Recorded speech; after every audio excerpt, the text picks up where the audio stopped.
Olá, sejam todos bem-vindos a mais um Elas no Comando. Aqui é um programa onde a gente compartilha histórias incríveis. Encontramos aqui empreendedoras, mulheres que fazem a diferença na sociedade. Damos dicas de negócio e formamos essa comunidade incrível de mulheres empreendedoras que estão aí assumindo o comando da sua jornada empreendedora. Eu sou Isolene Niedermayer e comigo hoje no programa, para compartilhar de uma entrevista incrível com vocês, está ela, Daniele Niedermayer. Seja bem-vinda, Dani. Obrigada, é muito bom estar aqui. Mais um programa, né? Elas no Comando, aprendendo, se conectando com outras mulheres, vendo que a dificuldade vem para todo mundo e a gente consegue superar. E hoje a gente vai receber aqui uma entrevistada que ela luta em prol das mulheres. Isso é muito bacana. Você sabia que tem muita gente buscando direitos para igualitar aos homens? Ou até mesmo para você, mulher, conseguir mais coisas, conseguir sozinha, aquela que foi abandonada pelo marido ou tem outras dificuldades. Então a gente precisa realmente um apoio dessas pessoas. Ela é a Terezinha Pereira. Ela é acadêmica de Gestão Pública e Teologia, foi presidente do Conselho Estadual de Direitos da Mulher do Paraná, representante de alguns fóruns, né, muito importante, e integrante do Comitê de Monitoramento do Segundo Plano Nacional e assim por vai. Vem aqui, vamos conhecer um pouquinho essa incrível mulher. Seja bem-vinda, Terezinha. Hoje nós vamos conhecer muita coisa bacana. O que tem em gestão pública para defender aí os nossos direitos, o direito da mulher. Então, roda a vinheta, porque hoje o assunto está imperdível. Começa agora, Elas no Comando. Um programa onde mulheres inspiradoras compartilham suas jornadas profissionais, desafios superados e conquistas notáveis. Elas no Comando. Direito da mulher, algo que a gente sempre discute, né? E fala tanto. A gente sabe aí, às vezes a gente nessa discussão entre família, conversa, às vezes os homens falam assim, poxa, mas por que não tem direito dos homens? Porque, querendo ou não, a gente tem toda uma história aí da mulher deixando, né, de ser apenas a esposa, a mãe, e hoje tendo que ser, né, a mantenedora do lar, ajudar aí trazer o sustento para a família. E nessa história toda, todo mundo sabe aí o quanto as mulheres vêm sofrendo para mostrar que elas têm capacidade de assumir os seus cargos, o seu espaço, o seu lugar. É uma luta que, claro, com certeza já estamos muito além do que a minha mãe, do que a minha avó viveu. Mas com certeza ainda tem um longo caminho pela frente em prol dessa igualdade de gênero, né? E tirar esse preconceito. E para isso, para mudar isso, vem-se as políticas públicas para mulheres. E é por isso que a gente trouxe essa convidada tão especial para você. Para você, mulher que está aí, não importa se você mora numa cidade grande, no interior, se mora num bairro ou numa cidadezinha rural, não importa. Nós mulheres hoje, graças aí a leis, né, que foram criadas, nós temos os nossos direitos que nos ajudam. Então, para isso, essa convidada tão especial, que é a nossa secretária da mulher aqui do município de Maringá, que tem uma história fantástica, incrível, de realizações em prol à defesa da mulher. Então, com vocês, seja bem-vinda, Terezinha. Muito obrigada, é sempre um prazer poder aceitar convites como esses e que a gente tenha a oportunidade de falar dos nossos direitos, dos avanços, das conquistas e daquilo que ainda temos por conquistar neste mundo que não é nada fácil para as mulheres, né? Com certeza, você está aí há anos dentro desse meio, né? Como que foi, como que você acabou trabalhando em defesa, em prol da mulher? Você sempre foi aqui de Maringá? Como que você chegou a se familiarizar dentro desse ambiente? Na verdade, eu sou de uma cidadezinha aqui próximo, que é Santa Isabel do Ivaí, E meu pai veio para Maringá na década de 60, buscando trazer os filhos para terem uma condição melhor de vida, para poder estudar. Meu pai era agricultor, fugindo da geada que matou todo o cafezal dele. E a gente se instalou aqui na Zona 4, né? Nós ficamos por muitos anos morando nessa região da Zona 4, Zona 5, Zona 6, onde meus pais criaram seus filhos, né? E meu irmão chegou a ser prefeito dessa cidade, né? Que é o prefeito José Cláudio, infelizmente faleceu no terceiro ano do seu mandato, mas ocupou este cargo tão expressivo na cidade. E a gente tinha uma ligação muito forte. Eu venho do movimento estudantil, do movimento organizado de mulheres do partido político. Meu primeiro partido político foi o MDB, né? Então vem também daquele movimento contra a ditadura dentro do movimento estudantil. E cresci com esse olhar, né? da luta pelos nossos direitos, né? Dentro da minha juventude, da minha adolescência. E logo, mas me casei muito cedo, e aí então desisti de muita coisa, né? De muita coisa na minha vida, por conta de viver o casamento, a família, o nascimento dos filhos, né? E aí me deparar dentro de um relacionamento que, de fato, me colocou assim numa redoma, numa situação em que eu não conseguia mais me enxergar como um sujeito político de direitos, não conseguia mais me enxergar como uma mulher, como uma cidadã, como uma pessoa livre, né? E aí vivi algumas situações nesse relacionamento que acabou culminando com o divórcio. E a partir desse momento eu retomei os estudos, retomei a minha vida política partidária, comecei a retomar muitas coisas na minha vida. Quando surgiu, então, em 2005, o convite do então prefeito Silvio Barros para assumir a recém-criada Secretaria da Mulher de Maringá, né? Por 8 anos fui secretária municipal, implantei todos os serviços que estão existentes até hoje, né? E me descobri nessa pauta. Quer dizer que não era, na verdade, a minha pauta principal, a questão da mulher, né? Mas me descobri nessa pauta, né? Enxerguei toda a minha vivência, toda a questão do casamento, comecei a enxergar até dentro dos namoros, relacionamentos abusivos, comecei a me dar conta de que existia um outro mundo para as mulheres, para além daquele mundo do lar. Não que esse não seja um mundo para as mulheres, né? Ele é, né? O lar é o nosso espaço, o nosso território. Desde né? que não te prenda, né? Exatamente, mas ele não pode nos anular a ponto de você não conseguir se enxergar mais como para além dessa posição, né? Do privado, né? E de não ter o espaço no público, por exemplo, como os homens têm com muito mais, e transitam com muito mais tranquilidade há décadas e há séculos que as mulheres, né? Então, para mim, essa pauta foi assim, uma experiência grandiosa. E eu fui me aprofundar nessa pauta, fui estudar, fui buscar conhecimento, fui adquirir conhecimento e fui enxergando, e fui aprendendo e enxergando. E foi assim que a gente foi construindo essa que é uma das secretarias mais respeitadas hoje no país e no Estado, que é a Secretaria da Mulher, que é referência para muitos municípios que vêm a Maringá buscar com a expertise que a gente tem, tudo aquilo que a gente implantou hoje na cidade. Que legal. E qual que é a sua maior dificuldade hoje nisso que você vê? As mulheres ainda se sentindo muito presas, não buscando ajuda, ou é falta de pessoas que possam ajudar mais pessoas? Qual que é a sua... Hoje, na verdade, o que a gente precisa trabalhar muito é que a sociedade entenda que também é papel dela fazer um enfrentamento a todas as formas de violência contra as mulheres. Isso não é apenas papel do poder público, do judiciário, né? Do Ministério Público, das DEANs, das delegacias, da Polícia Militar, da Guarda Municipal.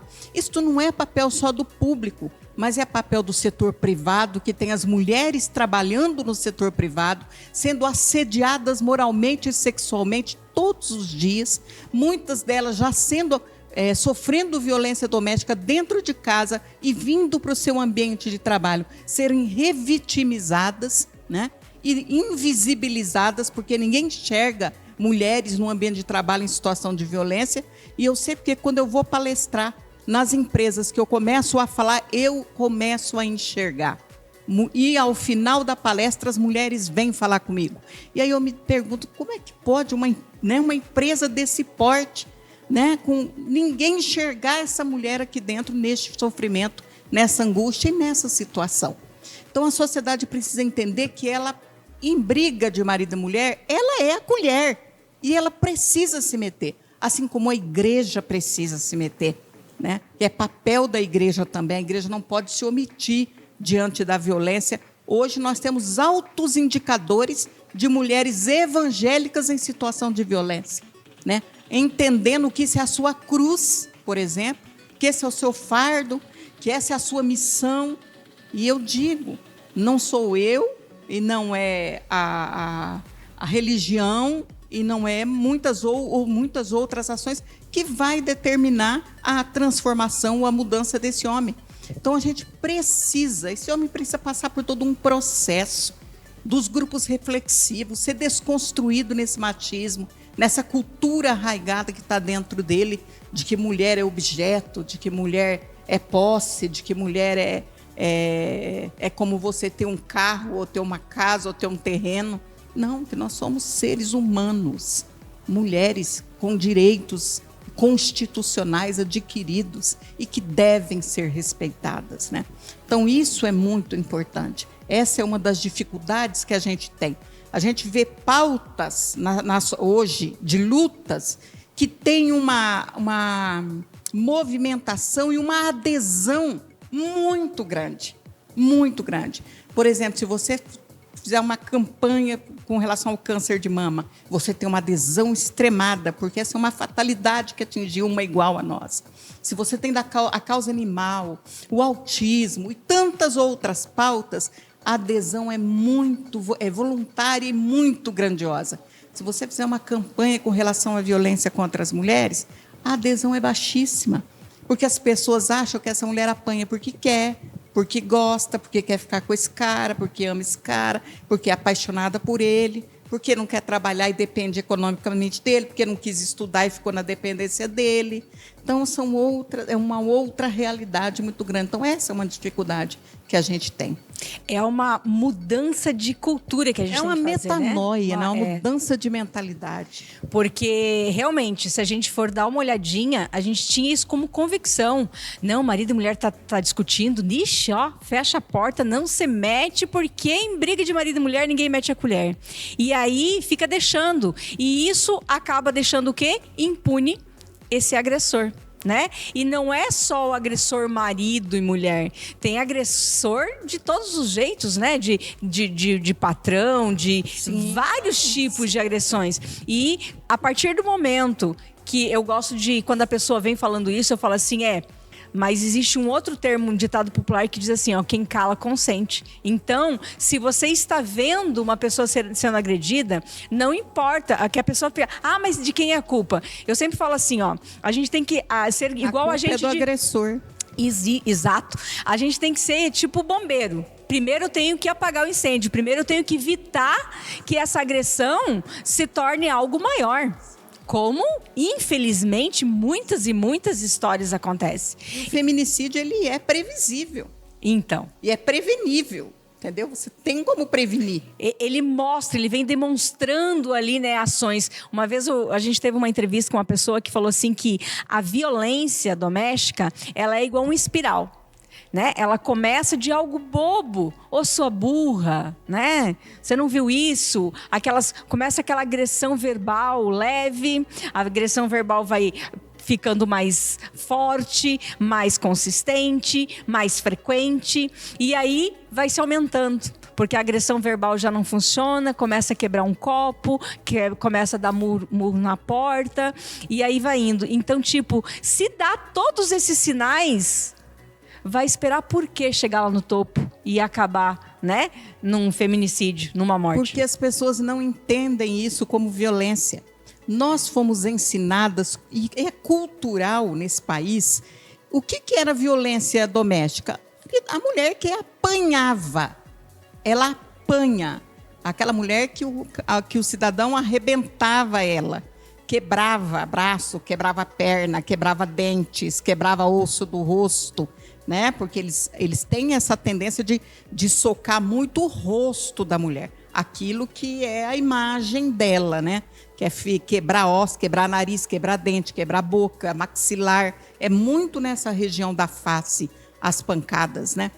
E pra gente isso era violência doméstica. Isso era violência. A violência é física.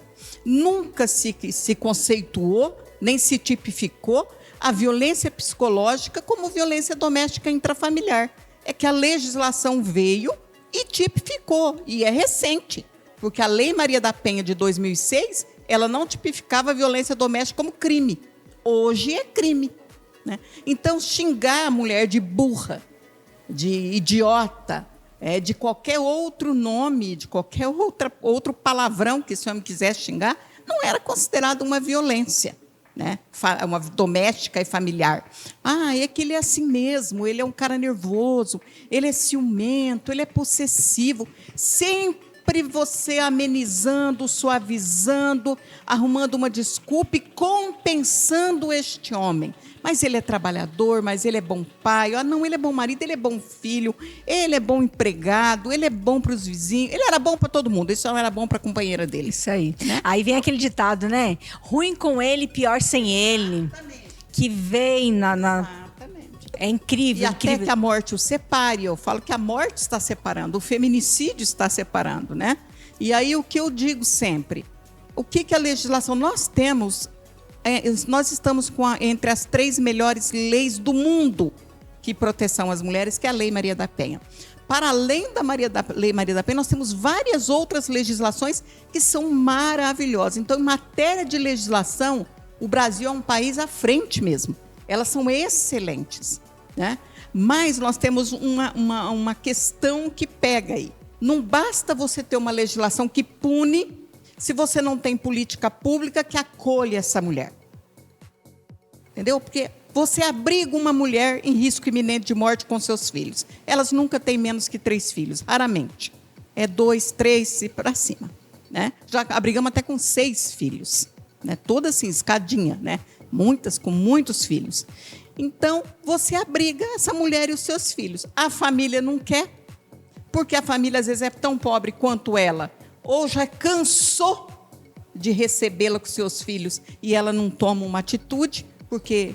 E aí você pensa, você ir para a casa de um pai, de uma irmã, de um cunhado, com 6 crianças, com 5, com 3 crianças, para comer, para dormir, para tomar banho, na casa dos outros, né? Aí chega num momento que ela desiste e acaba voltando. E sem dizer que até a família não está preparada psicologicamente para acolher essa mulher, né? Porque também tem-se uma identidade. O que você fez para ele fazer isso contigo? E aí é o pós-desabrigamento. O que fazer com essa mulher no pós-desabrigamento? Porque ela não pode ficar para sempre numa casa-abrigo. Então você tem que ter um aluguel Maria da Penha, ou um aluguel social. Você tem que ter toda uma estrutura, uma rede organizada no município para dar o respaldo que essa mulher precisa ter um Qualifica Mulher como nós temos, para levar ela a fazer cursos profissionalizantes ou para o empreendedorismo. Você tem que ter o Dignidade e Proteção, que até o absorvente que ela vai usar e as meninas, suas filhas vão usar, você pode ofertar para ela. O botão do pânico para ela ter as medidas protetivas e proteger da presença desse agressor. A Patrulha Maria da Penha monitorando ela enquanto ela precisar. N outras situações, porque a nossa rede é uma rede muito de serviço, ela é muito eficaz, ela é muito resultante. Para que essa mulher viva e não apenas sobreviva, né? E possa resignificar a sua vida e reiniciar a sua vida. Era uma das perguntas que eu ia fazer, né? Quais são as atitudes que a gente tem para ajudar? E você falou, né? O botão, a patrulhamento, tudo. O que mais falta mesmo é a mentalidade das pessoas, saber lidar, acolher e motivar, para que essa pessoa também possa... Porque igual você falou, muitas vezes a própria mulher, ela fala assim, mas ele me ama, olha só quantas rosas ele me deu. E ela esquece o soco que levou, o xingamento, né? Então, eu acho que também é o trabalhar o emocional, o psicológico dessas mulheres.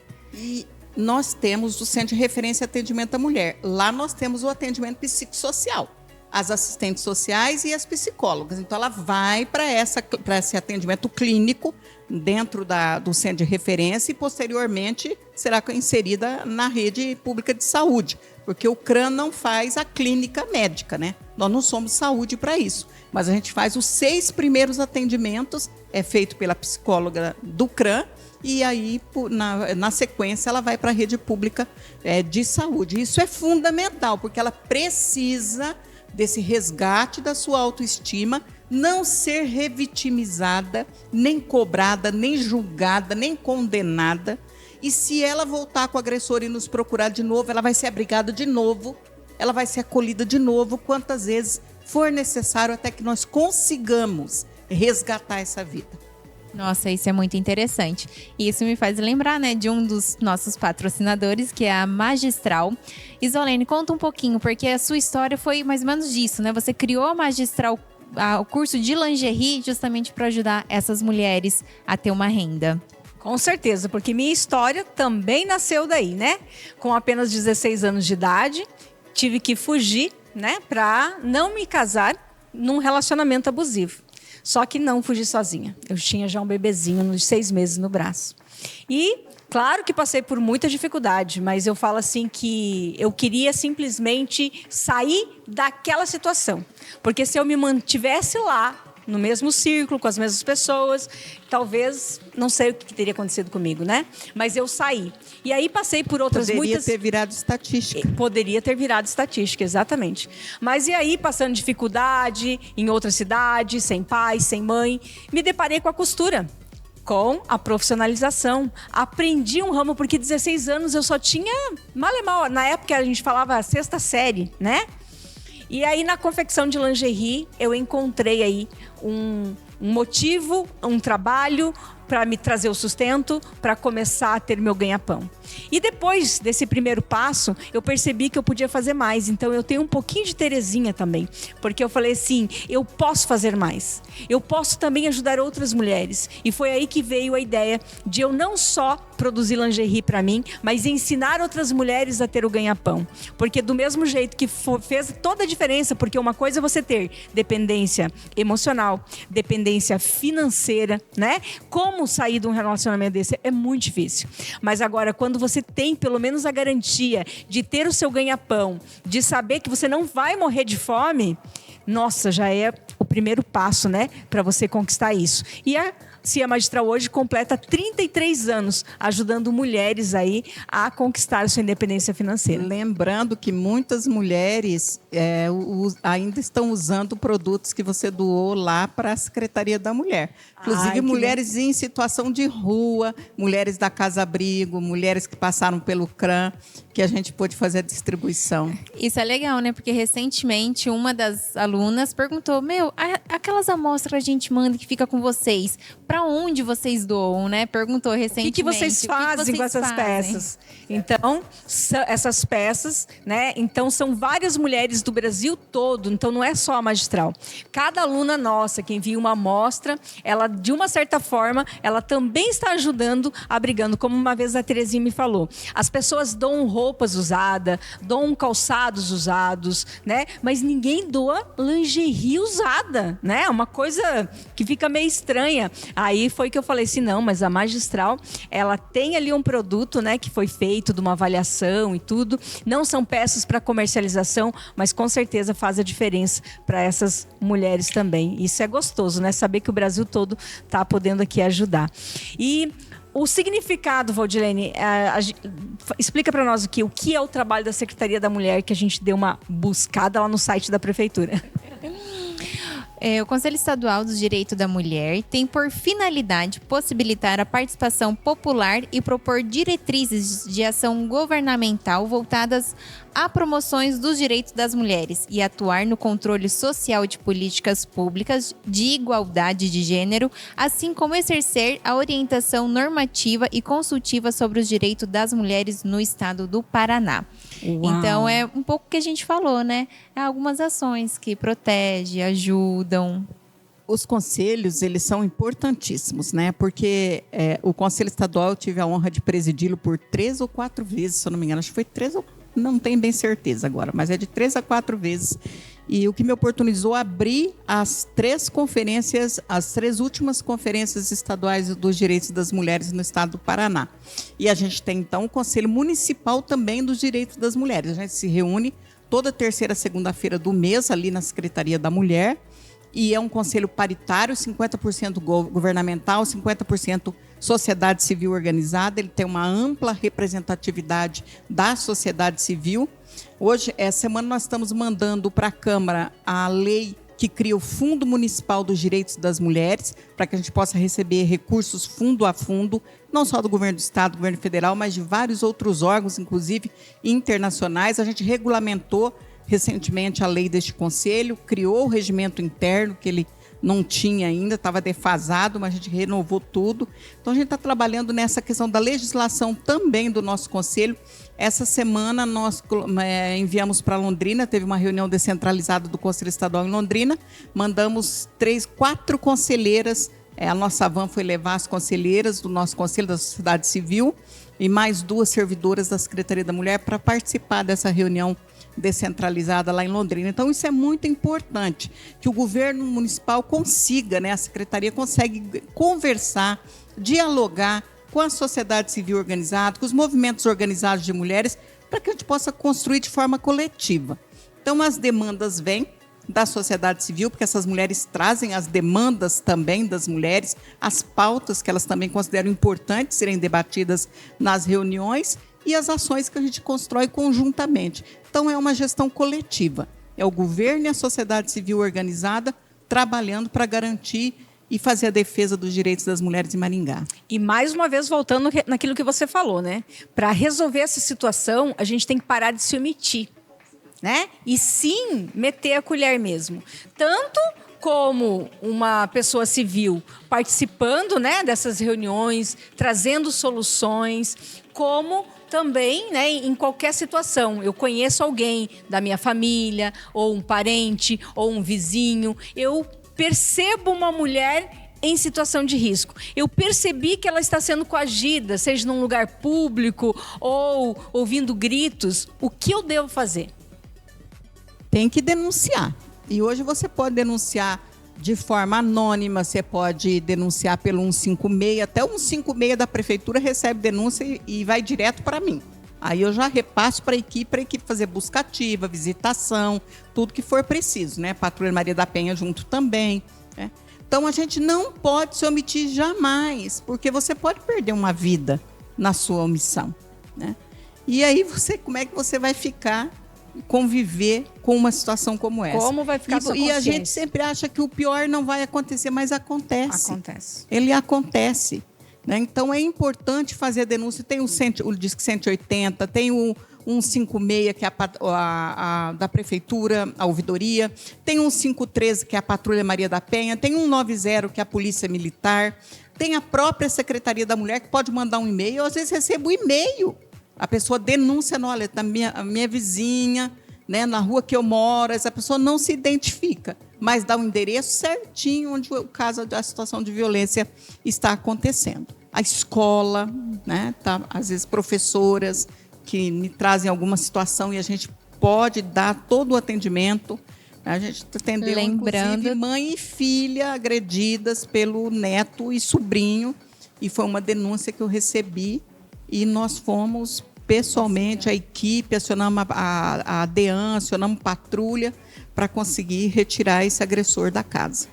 Lembrando também, que no meio onde que a gente trabalha, que igual você falou, muitas vezes um chefe muito ali, não só abusivo de palavras, mas também, que abusa, dá aquela passadinha de mão abusada, Não aceitar isso. E se você vê fazer isso com outras funcionárias que ficam caladas, no trabalho também, você pode denunciar, Eu tenho falado muito isso, e ano passado foi um ano atípico, porque ano passado o CIPAT tirou a questão, pautou durante o ano inteirinho a questão do assédio sexual e moral no local de trabalho. Foi uma das pautas do CIPAT ano passado. Então, eu fiz inúmeras palestras sobre assédio sexual e moral no local de trabalho. E uma das coisas que eu disse foi justamente isso. A sua companheira de trabalho, que passa mais tempo com você do que a sua família, está sendo assediada sexualmente e moralmente, você não vai fazer nada.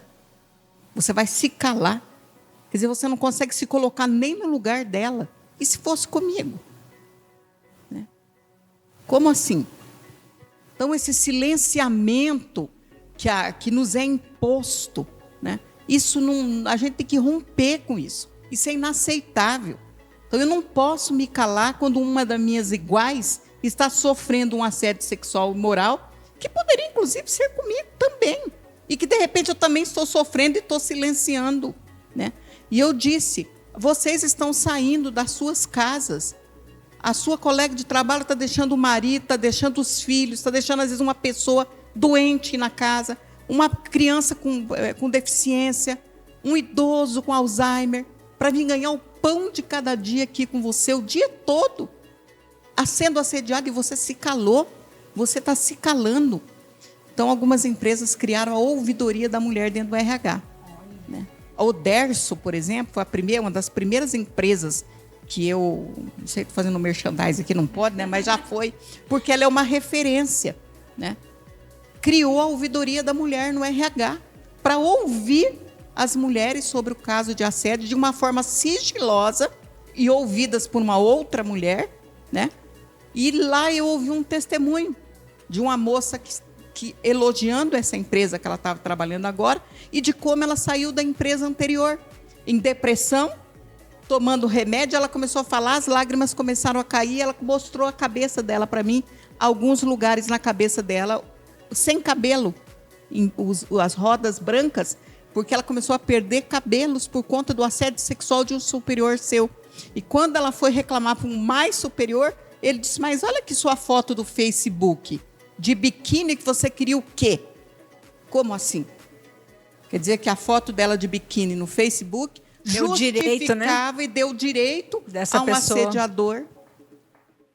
Mas isso é bem aquilo que você falou. O que acontece? Isso continua acontecendo porque a gente se omite.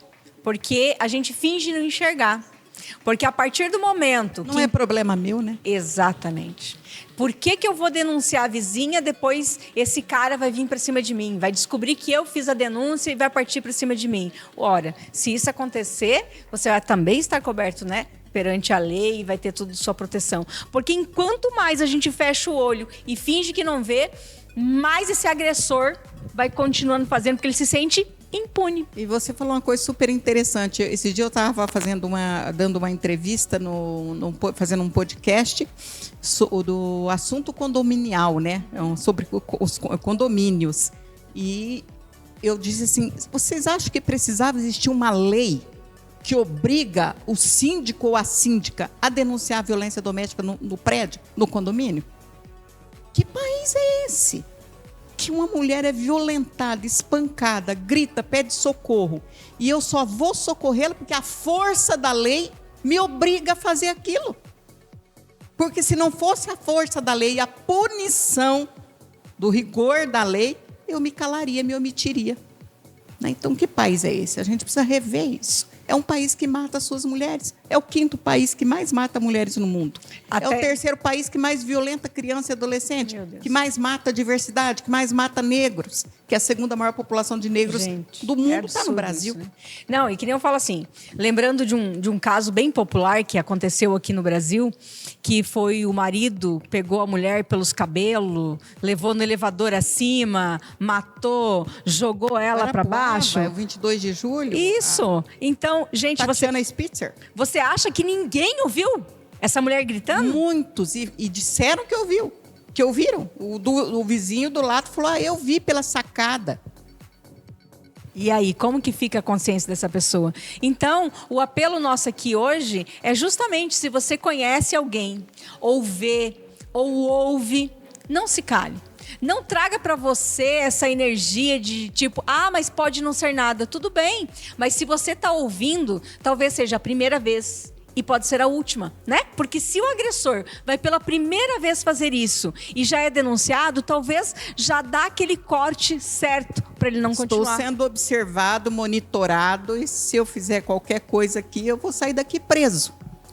Também tem casos de homens, é uma curiosidade que surgiu agora, por exemplo, igual, nossa, me denunciaram, será que eu tô realmente exagerando? E o homem procurar ajuda, perceber que ele tá doente? Sim, hoje em Maringá nós temos os grupos reflexivos, que é pelo Conselho da Comunidade.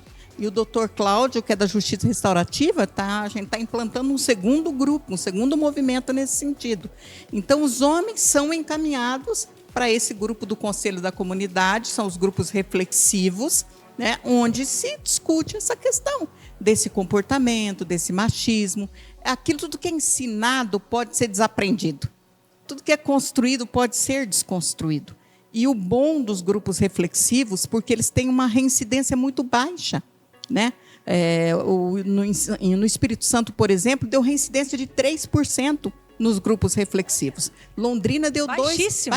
Londrina acho que deu 5%, uma coisa assim. Então, é baixíssima a reincidência desses homens autores de violência, porque muitos foram ensinados e aprenderam que isso é normal, que isso é natural, né? Essa verbalização, né, que diminui, que desqualifica, que ofende, que muitas vezes eles não entendem como ofensiva. O homem é assim mesmo. Meu pai era assim, meu avô era assim. A minha mãe era assim, mas eu não preciso ser. Exatamente. Minha avó era assim, mas eu não sou. E aí já vem o próximo apelo, né, Terezinha? Tipo, nós somos mulheres. São nossos filhos isso.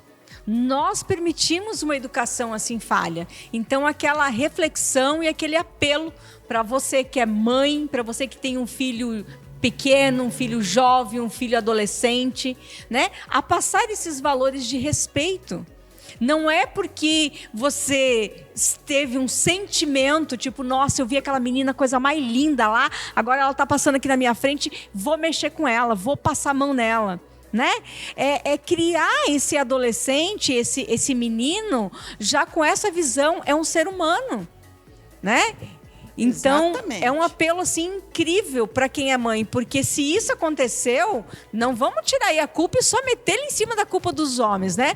Porque a gente sabe que a minha mãe, a época da minha mãe, da minha avó, a educação 100% era da mãe.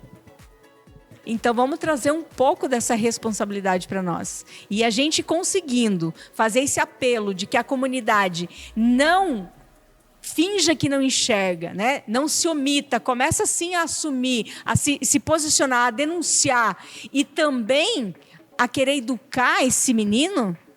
Aí eu vou pegar um gancho na sua fala. Veja bem. A sociedade nos deu como referência de mulher para as meninas, nos deu como referência para as meninas a mãe. Então, a figura materna sempre foi a nossa referência. Como a figura paterna era a referência para os meninos. E a gente precisa mudar isso. Os homens precisam ser a referência das meninas também. Então, você é minha referência de mulher, eu me espelho em você, mãe. E eu quero ser como você mesmo quando eu crescer, porque você me representa. Mas o meu pai é uma referência de hombridade, de como um homem deve tratar uma mulher, de como um homem deve se comportar, de como um homem deve ser trabalhador, bom caráter, né? De como ele deve tratar os animais, o seu funcionário. Então, meu pai tem que ser essa referência para mim também, do tipo de homem que eu quero para a minha vida, ou do tipo do homem que eu jamais vou querer na minha vida. Eu não posso reproduzir lá, quando eu for buscar um relacionamento, essa figura paterna que agredia minha mãe e que vai me agredir. Porque eu me espelhei na minha mãe, que apanhava calada, estou agora apanhando calada. Isso não pode ser hereditário. Como você falou, tudo pode ser desconstruído. Exatamente. Então, essa vida que minha mãe teve de agressão e este homem agressor, que era meu pai, são duas figuras, né, dois comportamentos que eu não quero para a minha vida. Não vou ter este comportamento que minha mãe teve, né, me silenciando, me calando, me anulando e me deixando ser agredida. E não quero esse tipo de homem como meu pai era, com essa figura que meu pai era. Eu sempre falo para o meu filho, filho, eu vou dizer uma coisa para você. A minha nora é uma pessoa maravilhosa, eu amo de paixão a filha. A minha nora é a nora que eu pedi a Deus mesmo. Né? Desde que ele nasceu, eu pedi uma nora para Deus e Deus me deu ela. Ela é uma referência de mulher, de mãe, de esposa, de cristã. E eu sempre falo para o filho, filho, a régua das suas filhas para escolher um relacionamento vai ser uma régua de alto padrão. Porque elas têm dentro de casa a régua da masculinidade, da hombridade, do que é ser um homem. Então, as suas filhas estão seguras, né? Elas estão seguras. E tem a avó também para se espelhar, né? Mas isso é muito importante, muito importante. Tem a figura da mãe, que é uma referência, mas tem a figura do pai, que também é a régua, que elas vão utilizar na hora de escolher um relacionamento. E é pequenos detalhes, né? Porque eu busco meus filhos, eu e meu marido busca de bicicleta. E foi até engraçado que a gente voltando, buscou eles na escolinha, voltando para casa, meu filho falou assim: papai, eu quero ir na frente da mamãe. Que é, meu marido pega o meu filho e eu pego minha filha. Aí meu marido falou: não, ela tem que ir na frente. Mas por quê, papai? Porque a gente tem que ser cavalheiro, cuidar das mulheres. Então ela vai na frente para eu ficar de olho e cuidar. Se acontecer qualquer coisa, eu tô atrás para apoiar. Então já foi ensinando assim, pequenos detalhes que vai ensinando, né, como que um homem deve agir e o que a mulher tem que aceitar, né? Pode aceitar. Nada menos que isso, né? Nada menos do que isso. Essa gentileza, esse cuidado, esse carinho, né? Esse respeito, né? E isso é incrível. Isso é claro, né? Porque a gente sabe que nem tudo é um mar de rosa. Muitos de nós não vivemos num lar assim amoroso. Não vivemos, a gente não pôde conviver com isso dos nossos pais. Mas tudo bem. Eu posso mudar, eu posso justamente ter um exemplo de como não ser. E se no automático eu começar a me perceber que eu estou agindo igual o meu pai, aí eu posso buscar ajuda, né? Para isso também se tem ajuda pro homem, num psicólogo. Com certeza, com Antes certeza. que venha acontecer algo, Exatamente. se você se perceber, né? Você pode também mudar isso e conseguir ajuda para isso. Isso que faz a diferença. E o que eu vejo, isso só se dá pra ver, a pessoa se perceber, poxa, eu preciso de ajuda. Ou a mulher fala assim, não, eu estou num lugar que não deveria estar, se outra pessoa estiver apoiando, ou outra pessoa mostrar. Porque eu acho que quem tá ali dentro daquele relacionamento, tá de olhos fechados. E ela precisa de uma mão, um parente, um amigo, uma colega de trabalho que ajuda a desvendar os olhos. Eu sempre digo para as meninas, quando eu falo com adolescentes, eu falo, amor nunca foi, ciúmes nunca foi, não é e nunca será sinônimo de amor. Ele é sinônimo de possessão, de posse, de domínio, de controle, de castração. Esse negócio de roupa, batom, salto, esmalte, brinco, senha de celular, essa individualidade, ela tem que ser preservada. Eu não posso deixar que ninguém desconstrua a minha individualidade. Diga o que eu devo vestir, o que eu não posso vestir, como eu posso pintar meu cabelo, se eu não posso, se o salto está alto, se está baixo, que eu não posso. Tira essa roupa, deixa eu ver se o celular me dá a senha aí. Eu tenho acesso à senha de e-mail, de redes sociais. Isso é uma invasão da privacidade e da individualidade do outro. Isso precisa ser respeitado, né? Então, se você não impõe limites, você vai se deparar num determinado momento da sua vida que todos os limites foram rompidos. E foram rompidos porque você foi dando permissão. Ninguém avança os limites se você não permitir. Então, as meninas, eu sempre digo a elas, vão impondo os limites. Ah, vai tirar essa roupa? Não vou tirar, não. Tem uma brincadeira que a gente sempre diz assim, se ele falar assim, vai tirar essa roupa, falar, sinto muito, mas não é seu número. Né? A gente sempre brinca com as meninas assim. E até me corrige se eu estiver errada, mas aí já está um grande termômetro, né? Eles dão sinais. E eu digo para elas, presta atenção no seu namoradinho aí, minha filha. Como é que ele trata a mãe? Como é que ele trata o pai? Como é que ele trata animal de estimação? Como ele trata a irmã? Sim. Avó, avô, professora, professor, empregado, né? Trabalhador, negro, a diversidade, o gay, o homossexual, a trans, o travesti. Presta atenção como ele trata as pessoas. Não vai ser diferente com você, minha filha. Esquece. Então, às vezes, até mesmo, né? Às vezes a pessoa está aí casada já, num relacionamento antigo e não se percebeu. Então, olha a dica aí. Se você percebe que tem muito ciúme, já é um alerta. Fica de olho, né? Pode resolver. Às vezes, uma terapia de casal resolve o problema. As pessoas acham que o ciúme é cuidado. Não é. O ciúme excessivo não é cuidado. Ele está cuidando daquilo que ele considera dele, da posse. Aquilo é dele. Então, eu estou cuidando do que é meu. Que é bem assim que eles falam. Eu estou cuidando do que é meu. Para ninguém botar a mão, para ninguém pegar. Como assim ninguém botar a mão? Como é que eu vou deixar outra pessoa botar a mão em mim? Ou me pegar, ou fazer... Não. Quer dizer, eu tenho moral e caráter suficiente para isso, né? Para preservar a minha dignidade, né? A minha moral, o meu caráter. Não preciso que nem desse cuidado, né? Não é isso que vai me proteger. Eu sou a minha própria proteção nesse sentido. Conversa boa demais, né? Muito informativa, muito instrutiva. Nosso tempo está acabando e eu preciso fazer essa pergunta aqui. Como os cidadãos podem se envolver? Às vezes a gente está falando com alguém, a pessoa está assistindo e fala assim, putz, não tinha pensado nisso, hein?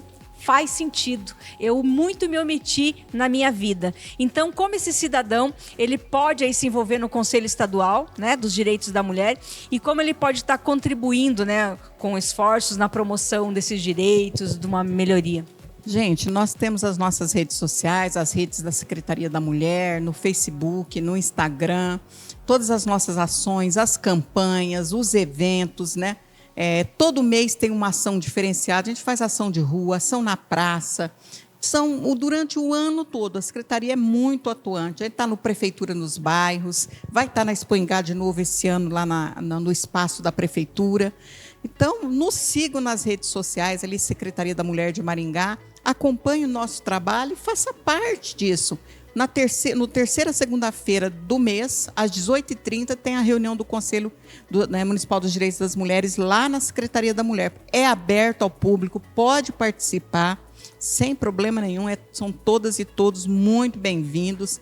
E essa é uma luta que nós não podemos fazer sozinhos. É uma luta que as mulheres e os homens têm que fazer conjuntamente. Juntos. Então, não é um chamamento apenas para as mulheres, mas principalmente para os homens. Né? É para toda a sociedade. Para que a sociedade veja que tem homens também engajados e defensores dos direitos das mulheres. Já imaginou uma coisa mais linda, Terezinha? Demais, né? O próximo evento aí, público, ter mais homens do que mulheres? Não é? Nossa, ia ser muito orgulho para nós mulheres, né? Mobilizando isso. Então, lembrando aí que você pode participar das reuniões, você pode fazer doações, né? Para a secretaria, você, sei lá, seja produto de higiene pessoal, roupa, calçado, tudo que você puder. Pode se envolver ajudando projetos, participando, né, das campanhas que a secretaria faz, contribuindo aí, ajudando. Às vezes a pessoa tem uma habilidade e pode oferecer um treinamento, né? Às vezes é uma artesã, tem um talento, fala, eu gostaria de doar aí um dia na semana o meu tempo para ensinar artesanato às mulheres do Centro de Referência, que nós temos pelo Centro de Referência. Pode vir, vai ser muito bem-vinda. E eu já quero deixar aqui a minha contribuição. Pode montar um dia lá uma aula de lingerie, que eu vou ter o maior prazer, o maior orgulho de poder contribuir. Estarei, né? Eu tive o prazer de conhecer uma policial lá do Distrito Federal de Brasília. Ela é da Delegacia da Mulher e ela criou um movimento para ajudar essas mulheres. Eu falei assim, que é tão lindo, porque às vezes a gente vê o policial como algo durão, sem sentimento, né? E não, essa é mulher policial. Ela falou assim, não, eu vou fazer muito mais do que acolher essa mulher. Ela criou uma ONG, aonde ela ajuda, treina, dá cursos para realmente fazer, talvez que provavelmente, não sei se tem ou não, uma secretaria tão atuante da mulher lá ou não, mas enfim, uma cidadã, né? Como cidadã normal, ela resolveu fazer algo. E aqui em Maringá a gente tem a Secretaria da Mulher, então que a gente pode unir forças para fazer a transformação, né? Fazer acontecer. E fica o meu chamado, já vou deixar a fala, para vocês não se omitir, né? Num chamado de socorro, de grito, qualquer sinal que você vê, uma colega de trabalho, né, vê que tem sinais de abuso, denuncie, não fique calado, porque só assim a gente vai poder melhorar e não ter mais feminicídio. É isso. Eu quero agradecer, meninas, foi maravilhoso poder estar aqui com vocês, esse espaço de informação e a gente poder trazer aquilo que a gente tem feito e deixar aqui um reconhecimento ao nosso prefeito Ulisses Maia, que é um prefeito extremamente comprometido com essa pauta, um dos prefeitos reconhecidos nesse país e nesse estado pelo comprometimento que ele tem com as mulheres. Hoje nós temos 51% do secretariado dele são mulheres, 65% dos cargos de confiança de chefia, de coordenação, diretoria, superintendência, os cargos de decisão são mulheres. Hoje, os maiores orçamentos do município são nas mãos de secretárias mulheres, como a saúde, como a educação, como as obras públicas, a CEINFRA, a CELURB. Então, os maiores orçamentos estão nas mãos das mulheres. Então, fazer esse reconhecimento aqui, nosso prefeito Lismar Edson Scabora, sendo um exemplo, pelo né? trabalho que eles têm feito e como referência que são nessa pauta das mulheres. Muito bom, não falei que o programa hoje ia ser bom demais? Olha quanta informação. Então, não pode ser só informação, né? Como eu sempre falo, se você ficou aqui 1 hora nos ouvindo, conhecendo, tendo todo esse conhecimento e não colocar em prática, foi só 1 hora à toa. Então, faça valer a pena, começa a fazer a diferença. Se cada um de nós fizermos a nossa diferença onde nós moramos, na nossa cidade, no nosso bairro, com certeza o mundo dos nossos filhos vai ser um mundo muito melhor. Convido vocês a acompanharem aí o Elas no Comando, porque sempre a gente tem aqui um assunto fantástico para contribuir para que a sua vida cada vez esteja melhor. E é claro, e para a sua vida melhorar, você tem que ter o quê? Estar no comando da sua jornada. Porque se você não assumir o comando da sua vida, alguém vai assumir. E aí pode não ser aquilo que você espera. Então, venha assumir o comando junto conosco toda quarta-feira aqui no nosso canal do YouTube.